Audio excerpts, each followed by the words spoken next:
Sumabak na sa training si PNP Chief General Nicolas Torre matapos kumasa sa hamong suntukan ni Davao City Vice Mayor Baste Duterte.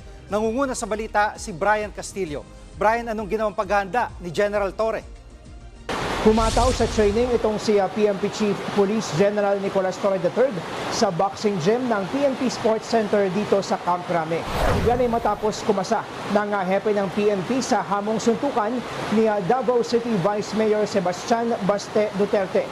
Sumabak sa 6 na rounds ng pagkasanay itong si Torre kasama ang kanyang coach.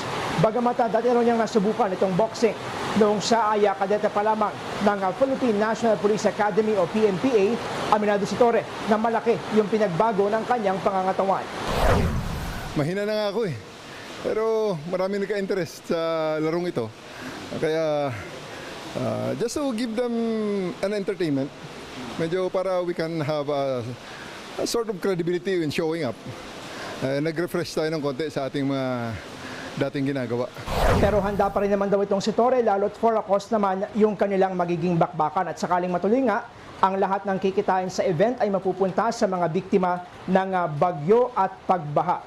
Nauna na rin may kumalat na video online itong si Vice Mayor Baste na nag-e-ensayo na rin ng boxing, pero hanggang sa ngayon ay wala pa siyang tugon doon sa ginawang pagkasa ni Torre sa kanyang hamon na suntukan. Sakaling namang matuloy sa Sunday ay sabi ni Torre na hindi na sa Araneta Coliseum gagawin ng bakbakan dahil meron daw isang event na nakaschedule doon. Sabi naman itong Senator Ping Lacson ay may isang CEO ng isang kilalang casino hotel ang handang buksan yung kanilang ballroom para sa gagawing charity boxing event. Pero sabi naman ni Torre ay nakausap niya na yung pamunuan ng Rizal Sports Complex kung saan doon na yung magiging venue ng inaabangan na bakbakang Torre versus Duterte. Ang sabi rin ni General Torre ay tuloy yung kanilang pagpapaabot ng tulong sa mga biktima ng pagbaha, dumating man o hindi sa venue. Itong nakababatang Duterte. Ang maiksing mensahe naman ng Malacanang, sakaling matuloy nga itong pinaka-pinag-uusapang bakbakan ni General Torre at Davao City Vice Mayor Baste Duterte ay good luck. Yan pong ulat ni Brian Castillo mula sa Camp Crame. Samantala, sumagot na si Davao City Acting Mayor Baste Duterte sa hamon ng PNP Chief. Anya, bakit naman daw may pa-charity pang nalalaman ng general? Suntukan na lang daw pero merong kondisyon si Baste at dinamay pa si Pangulong Bongbong Marcos. Ito po, pakinggan natin ang kanyang pahayag.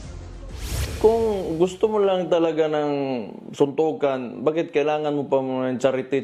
Let me lay my own conditions for the event. Kung serious ka talaga ha, pakiusapan mo yung amo mo na presidente that all elected officials should undergo a hair follicle drug test.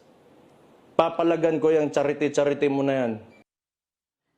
Mga kapatid, Jig Manikad po, pagdating sa mahalagang balita sa loob at labas ng bansa, dapat una sa lahat, mag-follow at mag-subscribe na sa social media pages ng News 5.